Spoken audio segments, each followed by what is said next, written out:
Thanks so much. I did not go into labor last night, and neither did my partner, actually. His girlfriend did, and I'm happy to report that a beautiful baby boy was born yesterday. So he would be here today if he could be, but he can't.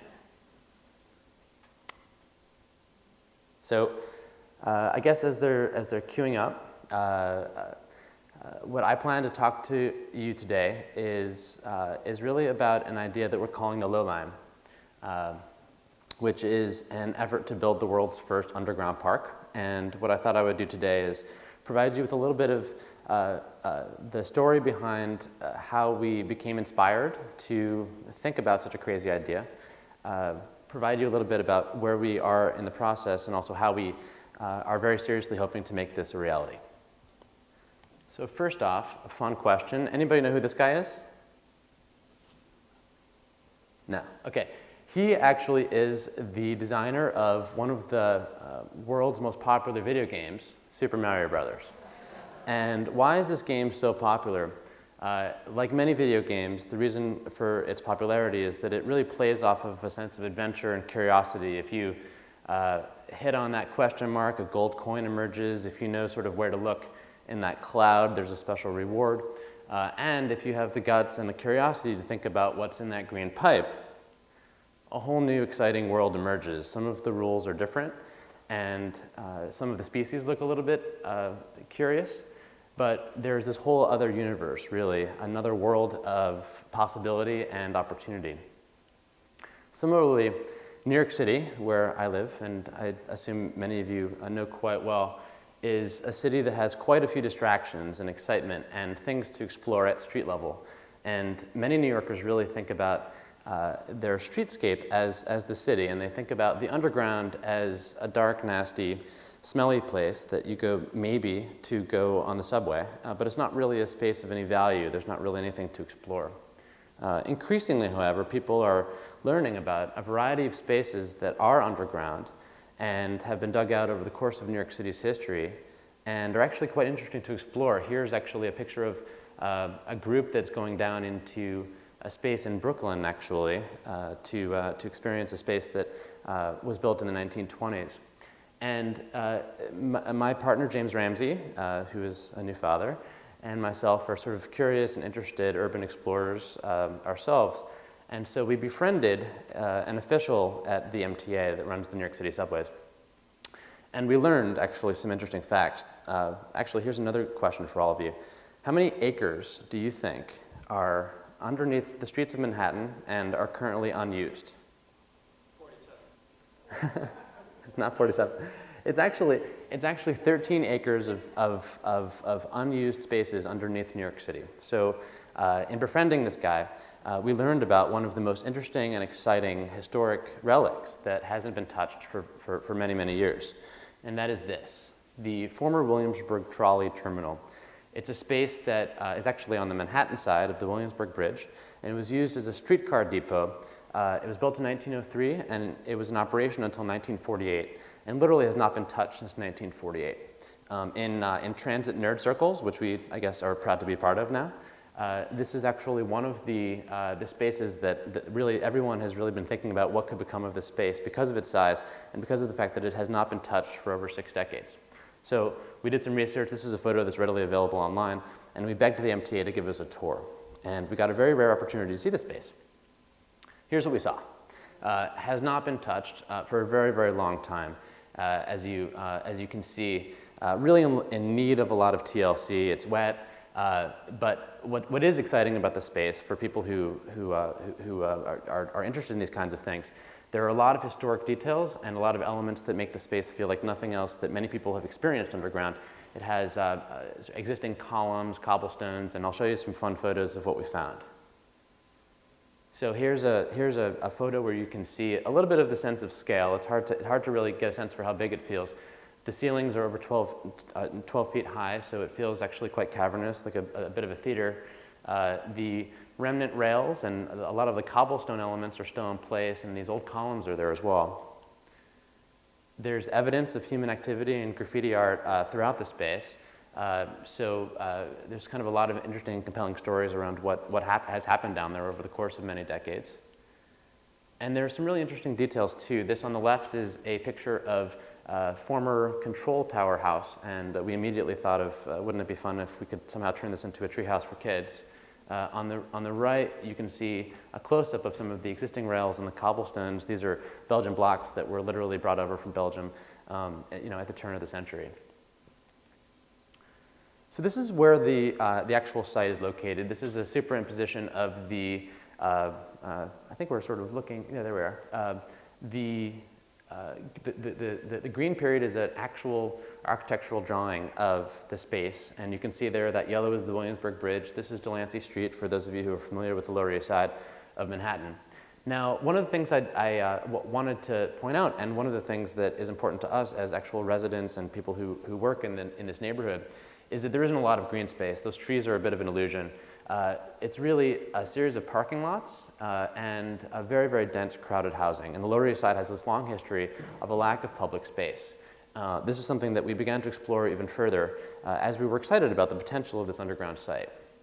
So in our research, this is a really basic chart that shows that the region that's bounded by the East Village, Lower East Side, and Chinatown, known as Community Board District 3, has one of the least green areas of New York City, which in turn is one of the least green cities among other cities of similar comparable density.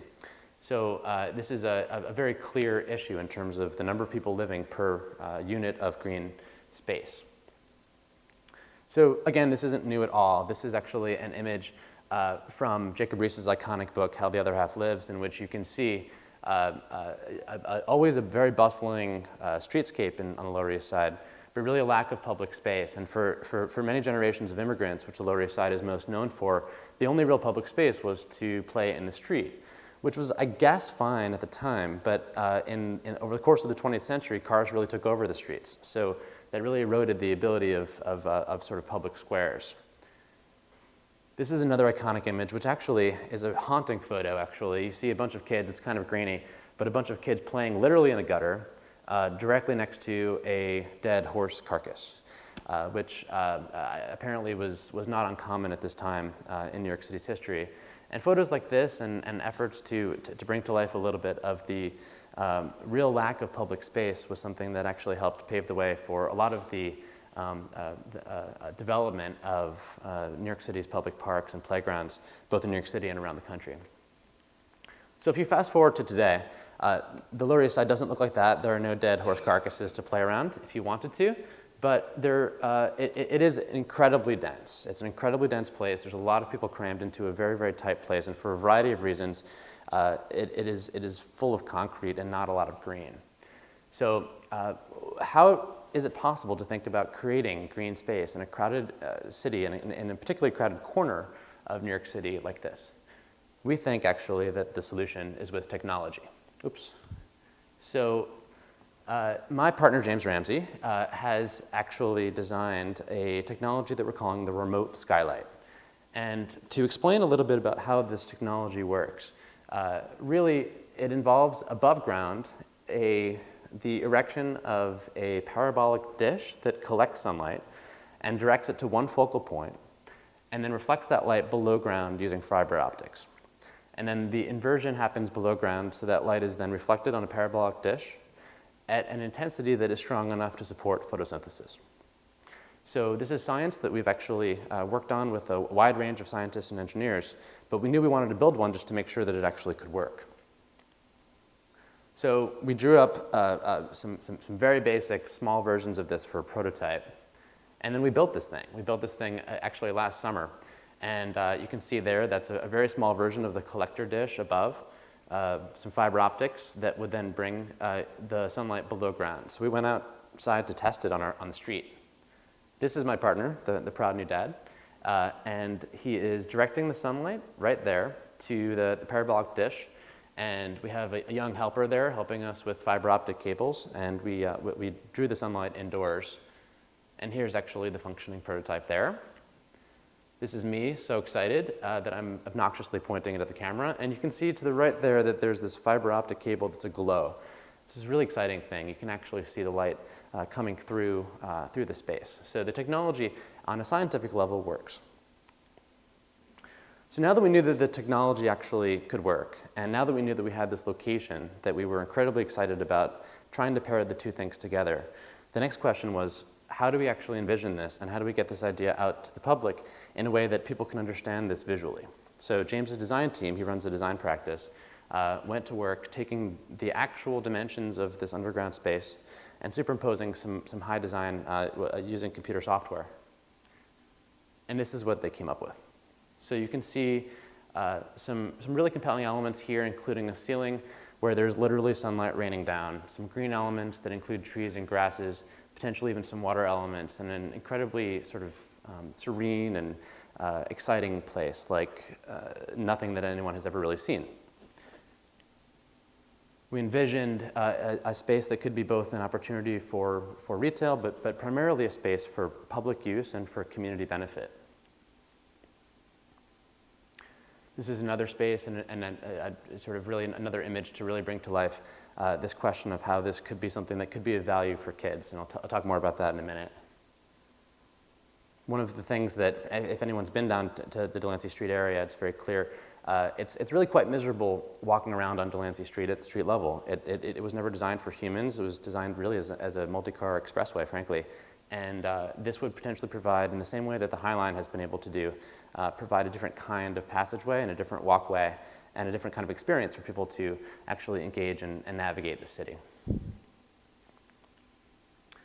So that's all well and good. How are you actually going to do this? And you guys are probably already thinking some of the questions that we've heard quite a bit. So I'll share with you a little bit about what we're doing to actually make this vision a reality. The first thing that we're doing is to conduct some very robust research into the likely cost of actually constructing this thing and the overall benefits for the neighborhood. The High Line, which is obviously an inspiration for us and from whom we kind of borrow the nickname Lowline, definitely has been able to generate something close to $2 billion in value for retail and for real estate for the west side of Manhattan. So this question of what is the potential economic impact for a neighborhood like the Lower East Side of a public space like this. So we're engaging literally with the team that has advised the High Line all the way throughout its process. And we're also engaging with the engineering team at Arup, which is behind the 2nd Avenue subway and incredible global projects like the Sydney Opera House to really help us understand clearly all of the engineering costs and challenges, but really how we're going to actually get this thing done. And more importantly, how we're going to pay for it and run an organization that will actually be able to manage this kind of a space over the long term. That's research that will be ready to unveil in September. So stay tuned for some of the things and findings from that particular study. The next big thing that we're doing is we need to show people how the technology works at a grand scale. What we've done is we rented out this space. It's an abandoned warehouse on the Lower East Side, and we plan on installing a small version of the park by installing an actual solar collector on the roof of that building and drawing sunlight into the space using the technology and building a small green area and hosting a series of events and activities so that people can actually see how the technology would function, what the quality of light would be like in an indoor environment, and also to sort of provide us with the kind of feedback that we would want in terms of how we would build something of value to the community. This is a close-up of our latest technological drawings of what the actual ceiling canopy would look like. This incredible sort of spaceship-like telescope, which is actually a series of hexagons and would be the canopy overhead that would be raining the sunlight indoors. We're also teaming up with the Columbia University Architecture School to actually build a 45-foot-long model of Manhattan, which would be suspended slightly above at eye level, and would envision for the first time all of the abandoned spaces that I just mentioned below Manhattan, and have that be a floating installation with a series of projections, which would actually enable people to come and actually interact and engage with this potential concept and this question of the sheer size and the sheer volume of spaces underground and the real potential there. And finally, what we're doing is planning on engaging with the direct community. So we have this space, as I mentioned, for the month of September, and we have all these exhibitions. But really, this is a design concept that's designed very clearly for the community and for people. And so core to this concept and this question is, how can we connect with the people who live in and around the Lower East Side? This is a photo from the rooftop of a high school that is 1 or 2 blocks away from the site. And I think it's significant to note there are 4 high schools crammed into one building, and the only recreational space they have is the roof of this building, which is actually operated by a separate nonprofit organization. So that points to a number of things, that there really is a lack of green space and a lack of opportunities for young people. Similarly, all the way back to that really sad picture with the horse carcass, but it's a different era, but a lot of the issues are still the same. And so we really feel like what we want to do is to bring the community into this process and bring the Lower East Side directly into harnessing the incredible creative and entrepreneurial spirit that the Lower East Side has always had in imagining this alongside us. And that's something that we're really excited to do in September and really in the years ahead. We do know that, and I've been speaking, we actually spoke recently at this high school, and you can imagine the kinds of questions the kids come up with. But what's not lacking is inspiration and imagination. So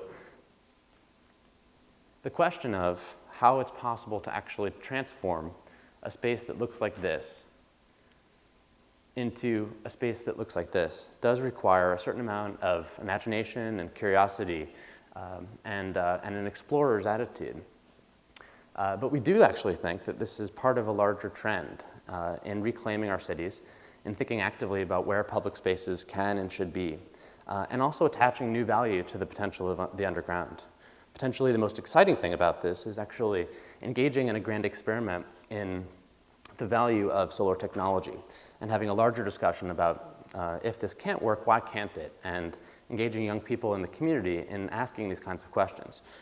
Why is it the case that we don't think about the underground as a space that could be valuable to us? I think that it can be a valuable place, and that's hopefully what we'll do and we'll prove in the process of our project. So thanks very much.